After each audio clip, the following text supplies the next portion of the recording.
Hello दोस्तों, स्वागत है आपका अपने यूट्यूब चैनल लर्नर्स लाइब्रेरी में। दोस्तों आज हम पढ़ेंगे दक्षिण भारत के इतिहास हिस्ट्री में, जो कि हिस्ट्री स्टार्ट कर रहे हैं आज। तो आप संगम काल के बारे में जानेंगे, जिसका समय 100 ईसा पूर्व से 300 ईसा पूर्व था। ठीक है, तो इस काल के बारे में जानेंगे और ये जानेंगे इसमें कितने राज्य थे, जिसमें चेर, चोल और पांडे के बारे में जानेंगे। तो समय को व्यर्थ न करते हुए आगे बढ़ते और जानते हैं संगम काल के बारे में। देखिए, संगम काल क्या है। संगम काल इसको क्यों कहा जाता है, पहले ये जानेंगे। ठीक है, तो तमिल कवियों द्वारा समय समय पर जो सभाओं का आयोजन किया जाता था, और इन्हीं सभाओं के संगम के नाम से भी जाना जाता था, जो कि 100 ईसा पूर्व से 250 ईसा पूर्व तक किया करते थे। ठीक है, तो इसी जो सभा थी, उसी एक काल को क्या कर दिया, संगम काल कह दिया गया है, जो कि मदुरई और कपाटपुरम में आयोजित किया जाता था। ठीक है, तो ये था संगम काल का, दक्षिण भारत के इतिहास का। और इसमें संगम कालीन कितने राज्य थे, तो इसमें लगभग तीन राज्य थे। और कौन कौन थे? चेर थे, चोल थे और पांडे राज थे। ठीक है, कौन कौन राज थे? चेर थे, चोल थे और पांडे राज थे। तो आज तीनों राज्यों के बारे में जानेंगे, जो कि संगम कालीन इतिहास के एक महत्वपूर्ण हिस्सा थे, जो कि दक्षिण भारत के इतिहास में है। ठीक है, तो सबसे पहले जानेंगे हम चेर राज के बारे में। ठीक है, तो चेर क्या था? ये पांड्यों के उत्तर पश्चिम में कोचिन मालाबार क्षेत्र में फैला हुआ था। ठीक है, जो कि केरल का प्राचीन नाम था, जो कि आज जो केरल कहलाता था वही चेर था। ठीक है, तो चेर की राजधानी जो थी उस समय क्या थी? वजी थी अथवा करूर थी। और उनका जो प्रतीक चिन्ह था दोस्तों, बहुत इंपॉर्टेंट है, क्योंकि प्रतीक चिन्ह से क्वेश्चन हमेशा पूछता है। तो चेरों का जब प्रतीक चिन्ह था वो क्या था? तीर और धनुष था। ठीक है, चेरों का जो प्रतीक चिन्ह क्या था? धनुष था। तो इस चीज़ को आपको याद रखना है। ठीक है, और चेरों की जो अगर प्रमुख घटना पूछा जाए, तो चेरों की प्रमुख घटना ये थी कि वो 150 ईसा पूर्व में 150 ईसा पूर्व में ठीक है, 150 ईसा पूर्व में क्या हुआ था? उसने चोलों से युद्ध किया था, जिसमें चेरों ने चोलों को राजा करिकाल को मार दिया था। ठीक है, करिकाल ही बहुत ही महत्वपूर्ण राजा था उस समय चोल का, उसको मार डाला था। और करिकाल चोलों का पहला महानतम शासक था, जो कि बहुत इंपॉर्टेंट है, करिकाल से क्वेश्चन पूछते हैं। ठीक है, बदले में चोलों ने भी क्या किया था? उसके राजा को मार दिया था, और फिर आगे चलकर दोनों में समझौता हो गया और दोनों का काम समाप्त हो गया। ठीक है, उसके बाद कहा जाता है कि चेर कवियों ने सेन गुटवन जिसे लाल चेर कहा जाता था, चेरों में बहुत ही महत्वपूर्ण भूमिका निभाता था। सेन गुटवन नाम था उसका। क्या नाम था उसका? सेन गुटवन। सॉरी, ऐसे नहीं होगा। सेन गुटवन ये जो राजा था सेन गुटवन, ये बहुत ही महत्वपूर्ण राजा था चेरों का, जिसे लाल चेर भी कहा जाता था, जिसने सबसे पहले कौन सी पूजा? कनगी पूजा। सेन गुटवन ने किसकी शुरुआत की थी? कनगी पूजा। ये बहुत ही इंपॉर्टेंट है। इसने कनगी पूजा के स्टार्ट की थी, जो कि पत्नी पूजा के नाम से जाना जाता है, क्योंकि कनगी पूजा और पत्नी पूजा एक ही था। ठीक है, उसके बाद इसका महत्वपूर्ण एक और राजा का नाम जो पूछा जाता है कि गन्ने की खेती की शुरुआत किसने किया था, तो अभी चेर राजा आदिगमन ने किया था। ठीक है, चेर राजा किसने किया था? आदिगमन ने।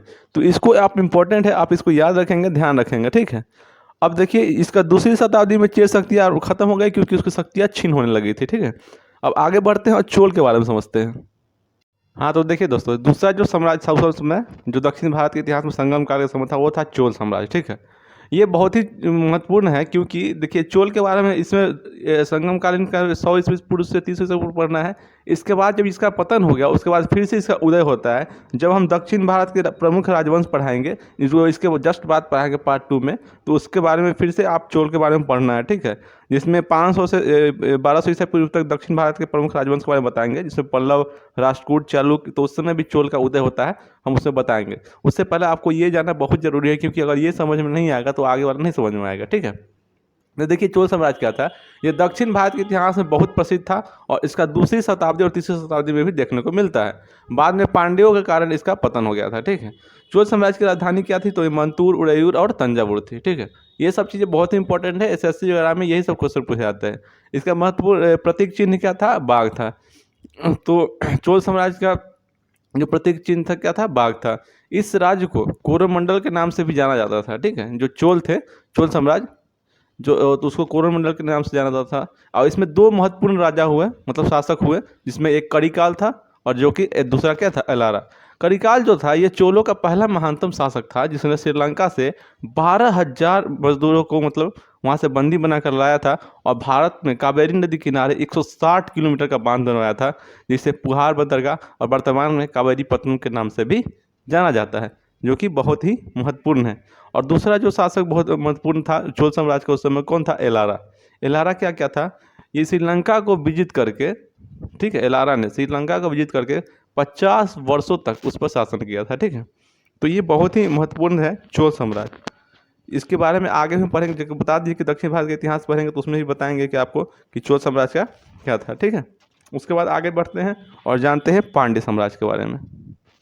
देखिए तीसरा सबसे महत्वपूर्ण राजा था वो था पांड्य। पांड्य जिसका सर्वप्रथम उल्लेख आपको मेगास्थनीज की पुस्तक जो थी, बहुत ही इंपॉर्टेंट क्वेश्चन है कि ये पूछा जाता है कि मेगास्थनीज जो लिखित पुस्तक का नाम क्या है, तो इंडिका, ठीक है। इस इंडिका में ये मिलता है कि पांड्यों के बारे में सर्वप्रथम उल्लेख मिलता है। इस राज्य का जो शासन था किसके हाथों में था? स्त्रियों के हाथ में था, महिलाओं के हाथ में था पांड्य राज का शासन। और इसकी राजधानी थी मदुरई। और इसका जो प्रतीक चिन्ह था, जो कि प्रतीक चिन्ह तो तीनों का याद रखना है, चीर, चोर और पांड्य तीनों का रखना है, क्योंकि किसी का पूछ लेता है। इसका प्रतीक चिन्ह क्या था? मछली। और उसके बाद क्या था? हाँ, ये किसके लिए प्रसिद्ध था? यह मोतियों के लिए प्रसिद्ध था, ठीक है। पांड्य जो राज था, जो कि वर्तमान तमिलनाडु साइड में है, ठीक है। और उसके बाद इसमें देखिए, इसका महत्वपूर्ण शासक इस वंश का जो था वो नेरियन था, और इसी ने समुद्र पूजा की शुरुआत की थी। तो क्वेश्चन आएगा कि समुद्र पूजा की शुरुआत किसने की थी, तो ये आपका आंसर होगा नेरियन। और 5वीं शताब्दी में इसकी शक्तियाँ क्षीण होने लगी, और इसके कारण इससे क्या हो गया?